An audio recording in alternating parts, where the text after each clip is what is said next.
Morning student. आज हम कक्षा 9वीं विज्ञान का 7वां चैप्टर परितंत्र के ऊर्जा प्रवाह के बारे में पढ़ेंगे, जिसके अंतर्गत मुख्य 3 बातें बताई गई: आहार श्रृंखला और खाद्य जाल, ऊर्जा पिरामिड, जैव भू रासायनिक चक्र जिसके अंतर्गत कार्बन चक्र, ऑक्सीजन चक्र और नाइट्रोजन चक्र का समावेश है।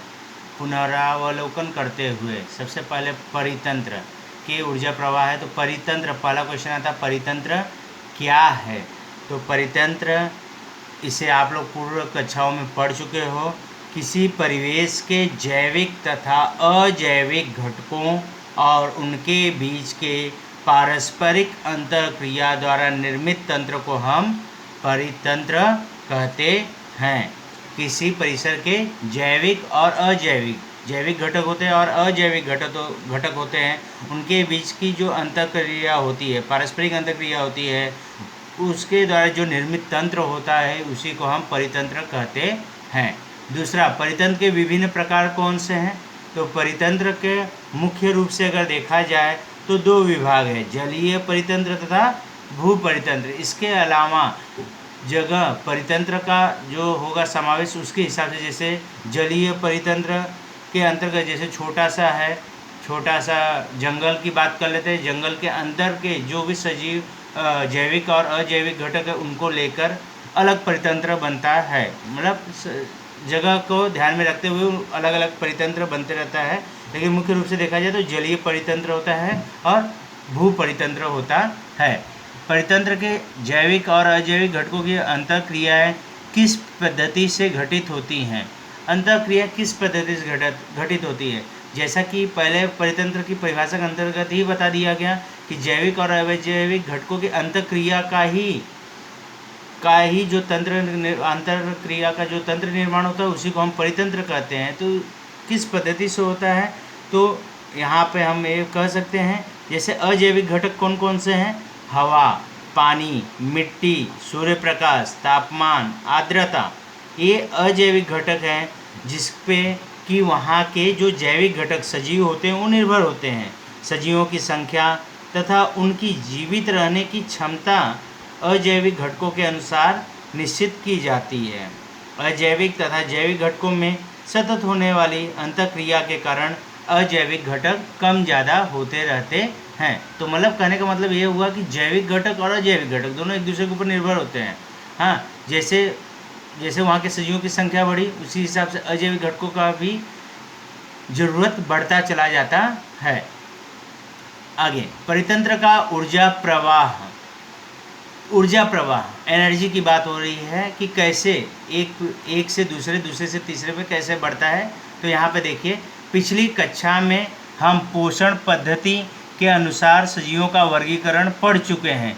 तदनुसार स्वयंपोषी उत्पादक, परपोषी भक्षक, मृतोपजीवी और विघटक ऐसे भी सजीवों के प्रकार हैं।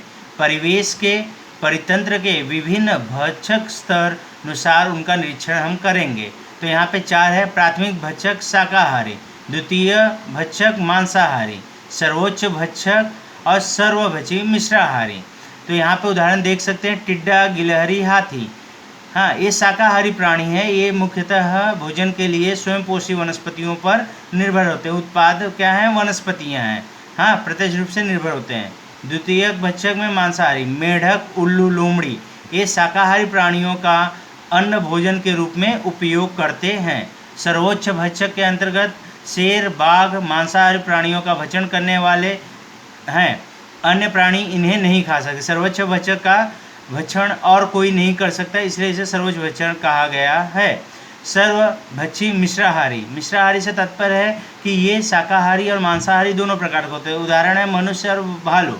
मनुष्य भी शाकाहारी और मांसाहारी है, भालू भी शाकाहारी मांसाहारी। कहने का तात्पर्य यहाँ पे अगर भालू की बात करें तो शहद खाता है, फल खाता है, मतलब ये हो गया शाकाहारी। और साथ में मछली भी ये खाता है भालू, तो ये मांसाहारी के अंतर्गत भी आ गया। ये वनस्पतिजन्य पदार्थों अर्थात शाकाहारी और प्राणियों मांसाहारी दोनों का भोजन के रूप में उपयोग करते हैं। अब बात कर लेते हैं आहार श्रृंखला और खाद्य जाल। ठीक है। तो यहाँ पे एक डायग्राम दिया गया आहार श्रृंखला का, आप देख सकते हैं। घास है, यहाँ सूर्य, घास है, ये वह उत्पादक, घास को खाने वाला है टिड्डा, टिड्डे को खाने वाला है मेढक, मेढक को खाने वाला है सांप, सांप को खाने वाला है बाज, और बाज की जब मृत्यु हो जाती है तब उसका शरीर का जो विघटन करता है वह विघटक हुआ यह, ठीक है। तो इस प्रकार से ये श्रृंखला बनी हुई है, ठीक है। तो अब क्वेश्चन आता है, अनुसार आपके अनुसार आसपास पाए जाने वाले सजीवों की 4 आहार श्रृंखला बनाइए।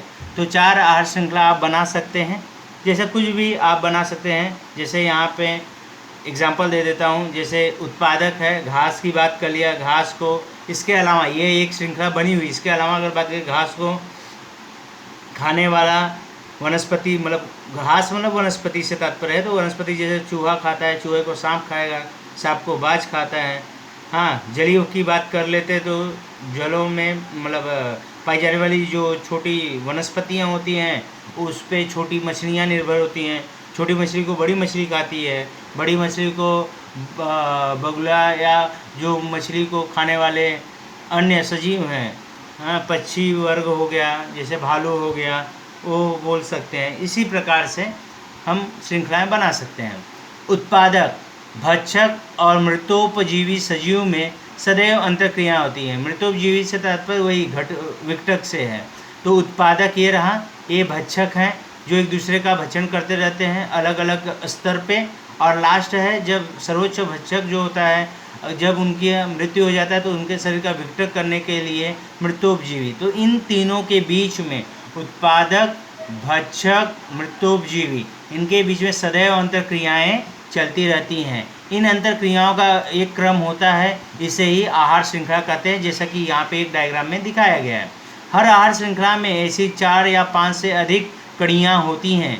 किसी परितंत्र में ऐसी एक दूसरे से जुड़ी हुई कई आहार श्रृंखलाएँ समाविष्ट होती हैं, उन्हें ही हम खाद्य जाल कहते हैं। ये आहार श्रृंखला है, एक सीधा है। हाँ, इसके अलावा खाद्य जाल की बात किया, खाद्य जाल का बात करने का मतलब यह है, जैसे कि उत्पाद है, ये टिड्डा, टिड्डा को मेढक खा रहे हैं, मेढक को सांप खा रहे हैं, तो मेढक को और भी दूसरे जानवर खाएंगे। हाँ, और सांप को बाज खा रहा है, मतलब यहाँ पे गुत्थम गुत्था एक जाल का गठन हो जाता है, इसलिए उसे खाद्य जाल कहा गया है। पिछली कक्षा में आपने विभिन्न परितंत्र का अध्ययन किया, इनमें पाई जाने वाली आहार श्रृंखलाएँ, विभिन्न प्रकार की आहार श्रृंखलाओं के बारे में हम देखे हैं। आगे बढ़ते हैं। कोई सजीव कई अन्य सजीवों का भक्ष्य होता है। खाद्य जाल के बारे में यहाँ पे थोड़ा विस्तृत जानकारी दी गई है। कोई सजीव कई अन्य सजीवों का भक्ष्य होता है। उदाहरण, कोई कीटक अनेक प्रकार की वनस्पतियों के पत्ते खाता है, परंतु वही कीटक मेढक, छिपकली, पक्षियों का भक्ष्य बनता है। देखिए, पत्ते खाने वाला जो कीटक है, टिड्डा है, वह मेढक द्वारा भी खाया जा सकता है, छिपकली द्वारा या पक्षियों के द्वारा भी खाया जा सकता है। यह किसी आकृति की सहायता से दर्शाया जाए तो सीधी रेखा स्वरूप आहार श्रृंखला की जगह जटिल अनेक शाखाओं वाला जाल बनेगा। इसे ही प्राकृतिक खाद्य जाल कहा गया है। आमतौर पर ऐसे खाद्य जाल प्रकृति में हर जगह पे पाए जाते हैं। अब आप यहाँ पे देखिए, विभिन्न सजीव हैं आपके सामने यहाँ पे है। अगर देखा जाए तो खाद्य जाल बनाने का अगर हम प्रयत्न करें, यहाँ पे अपने आसपास के परितंत्र में के विभिन्न भक्षक की सूची बनाएं और उनका पोषण पद्धति के अनुसार वर्गीकरण करें। हाँ, 7 पॉइंटों में विभिन्न सजीवों के चित्र दिए गए हैं, इनकी सहायता से खाद्य जाल बनाएं। अगर यहाँ पे खाद्य जाल की अगर बात करें तो ऐसे बहुत सारे यहाँ पे आपको खाद्य जाल बनते हुए नज़र आ सकते हैं। विभिन्न प्रकार के ये जाल हैं, ऐसे आराम से हम बना सकते हैं। तो खाद्य जाल, क्या खाद्य जाल के भक्षकों की संख्या निश्चित होती है?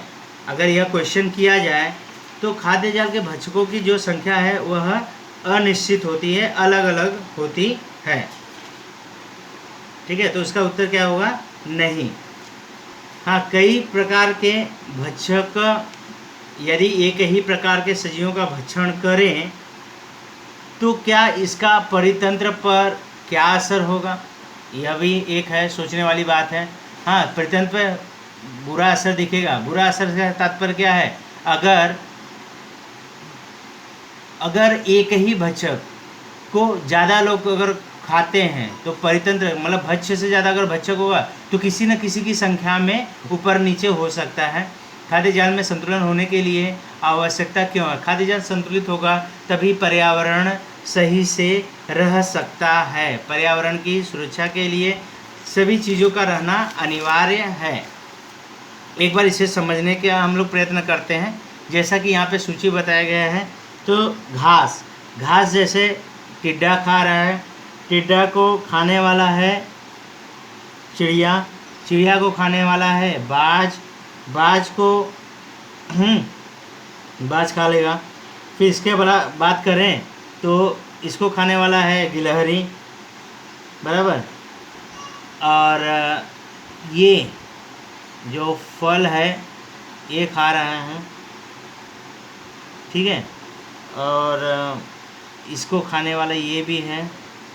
वनस्पतियों की बात करें, ये इसे खा रहा है, हाँ। इसे खाने वाला है बंदर, हाँ। इसे खाने वाला हिरन, हाँ। हिरन को खाने वाले हैं सियार, हिरन को खाने वाले हैं चीता, ठीक है। और खरगोश को खाने वाला ये है। खरगोश सीधे घास भी खाता है, हाँ।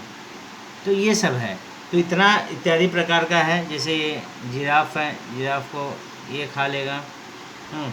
जिराफ जो है सीधी तौर पर अगर देखा जाए तो घास खाता है।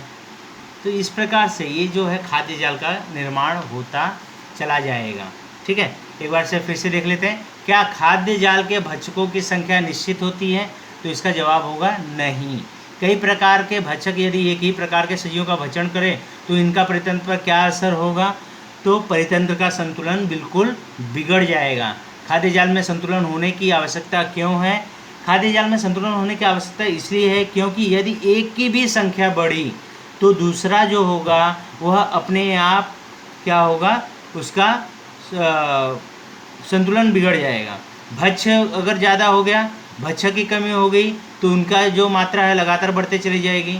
अगर भक्ष्य कम है, भक्षक ज़्यादा हो गए तो ये मतलब कहने का मतलब यह हुआ कि कहीं ना कहीं यह जो परितंत्र है वह नष्ट होता चला जाएगा।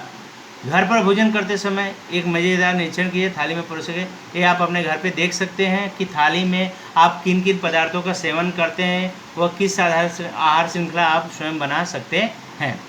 ऊर्जा पिरामिड, पोषण का स्तर। अभी यहाँ पे देख सकते हैं पोषण स्तर एक डायग्राम के द्वारा बताया गया है। डायग्राम है सर्वभक्षी, मांसाहारी, शाकाहारी, परितंत्र के सभी उत्पादक। पोषण का स्तर, आहार श्रृंखला के प्रत्येक स्तर को पोषण स्तर कहते हैं। प्रत्येक स्तर को, हाँ। जैसे ये है, यहाँ से ये गया तो ये उत्पादक है, फिर शाकाहारी ये प्रथम पोषण स्तर है, ये द्वितीय पोषण स्तर है, ये तृतीय पोषण स्तर। तो पोषण स्तर का अर्थ अन्न प्राप्त करने का स्तर। आहार श्रृंखला में अन्न घटक और ऊर्जा का अनुपात निम्न स्तर उत्पादक से लेकर उच्च स्तरीय भक्षक तक क्रमशः घटता जाता है। आप देख सकते हैं जैसे कि ये उत्पादक है, उत्पादक के बाद शाकाहारी है, शाकाहारी के बाद मांसाहारी के बाद सर्वभक्षी है। तो आप देख सकते हो कि उत्पादक की संख्या ज़्यादा है, उससे कम शाकाहारी, उससे कम मांसाहारी, और जो सर्वोच्च भक्षक होता है उसका सबसे कम होता है। यहाँ वैज्ञानिक का परिचय देख लेते हैं। 1942 में लिंडमन नामक वैज्ञानिक ने आहार श्रृंखला और उसमें ऊर्जा का अभ्यास किया। पारिस्थितिक पिरामिड, यह संकल्पना सर्वप्रथम चार्ल्स एल्टन नामक ब्रिटिश वैज्ञानिक ने 1927 में ब्रिटेन स्थित बियर्ड द्वीपों के टुंड्रा परितंत्र का अध्ययन कर स्पष्ट की। इसी कारण इस पिरामिड को एंटोनियन पिरामिड भी कहा जाता है। आगे देखते हैं, थोड़ा सोचिए। जब ऊर्जा उत्पादक से सर्वोच्च भक्षक की ओर प्रवाहित होती है तो उस ऊर्जा का क्या होता है? क्या वह सर्वोच्च भक्षक में ही संग्रहित रहती है अथवा उस प्राणी के जीवित रहने तक शरीर में रहती है? तो इस पर अगर हम विचार करेंगे तो विचार करके हमें क्या मालूम पड़ता है कि उत्पादकों में भक्षकों तक ऊर्जा प्रत्येक पोषण स्तर से अलग अलग स्तर पर संक्रमित होती रहती है। इसमें थोड़ी ऊर्जा उष्मा के रूप में उत्सर्जित होती है। मतलब यहाँ पे आप देख सकते हो जिस हिसाब से ये स्तर बना हुआ है, स्तर बना हुआ है, उस स्तर के हिसाब से आप देख सकते हो कि उत्पादक से शाकाहारी में जा रहा है, शाकाहारी से मांसाहारी में, मांसाहारी सर्वभक्षी में। तो 100% ऊर्जा का संचरण नहीं होता, बल्कि कुछ ऊर्जा जो होती है उष्मा के स्वरूप में उत्सर्जित कर वहाँ के पर्यावरण में घुल मिल जाती है।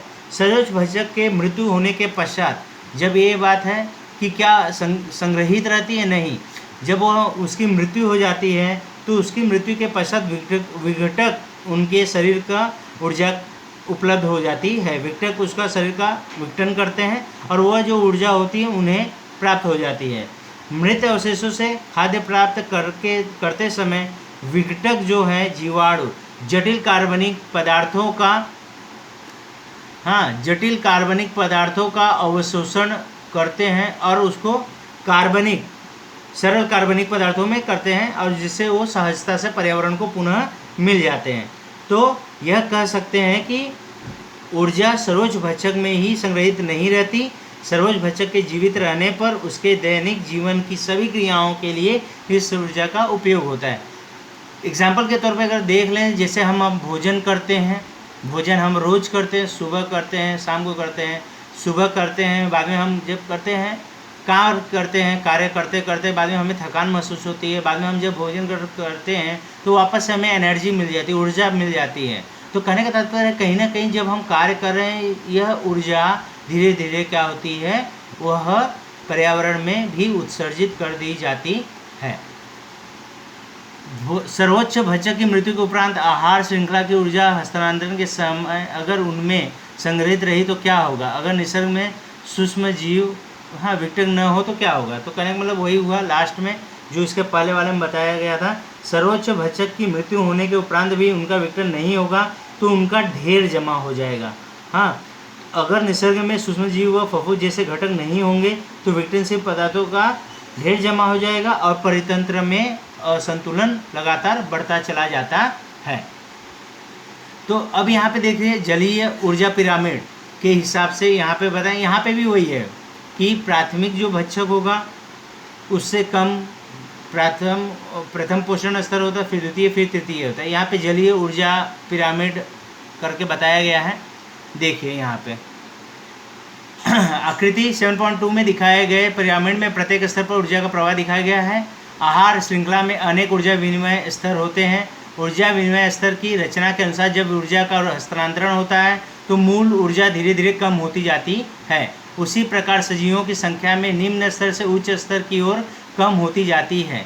परितंत्र ऊर्जा की इस रचना को ऊर्जा का पिरामिड कहते हैं। तो यहाँ पर जो एग्जाम्पल लिया गया यह जलीय ऊर्जा का पिरामिड आपको बताया गया है।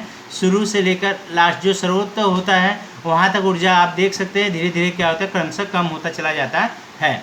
सर्वोच्च भक्षक की मृत्यु के उपरांत उसके मृत शरीर का विघटन करने वाले विघटकों को यह ऊर्जा प्राप्त हो जाती है। अंत यहाँ पे, और वो जो होता है सर्वोच्च भक्षक का विघटन जो करने वाले हैं बाद में क्या वो कौन करता है? विघटक में कौन कौन है? फफूंदी सूक्ष्मजीव मृत प्राणियों के शरीर का विघटन करते हैं जिसे कि हम विघटक कहते हैं। मृत अवशेषों से भोजन प्राप्त करते समय विघटक उनका रूपांतरण सरल कार्बनिक पदार्थ में करते हैं। ठीक है, यहाँ पे जटिल कार्बनिक पदार्थ में हमारे शरीर में वह रहता है, उसका रूपांतरण सरल कार्बनिक पदार्थ में ये करते हैं। ये पदार्थ हवा, पानी तथा मिट्टी में सहजता से मिल जाते हैं। यहाँ से यह घटक पुनः वनस्पतियों द्वारा अवशोषित कर लिए जाते हैं तथा आहार श्रृंखला में प्रवाहित होते हैं। इससे अब आपके ध्यान में आया होगा कि सजीवों के विविध प्रकार के पोषण से तैयार होने वाले खाद्य जाल की ऊर्जा तथा अन्य पोषक द्रव्य परितंत्र में प्रवाहित होते रहते हैं। किसी भी परितंत्र की ऊर्जा का मुख्य स्रोत सूर्य होता है। सूर्य है परितंत्र में हरी वनस्पतियां कुल सौर ऊर्जा की कुछ ऊर्जा भोजन के रूप में संग्रहित करती हैं।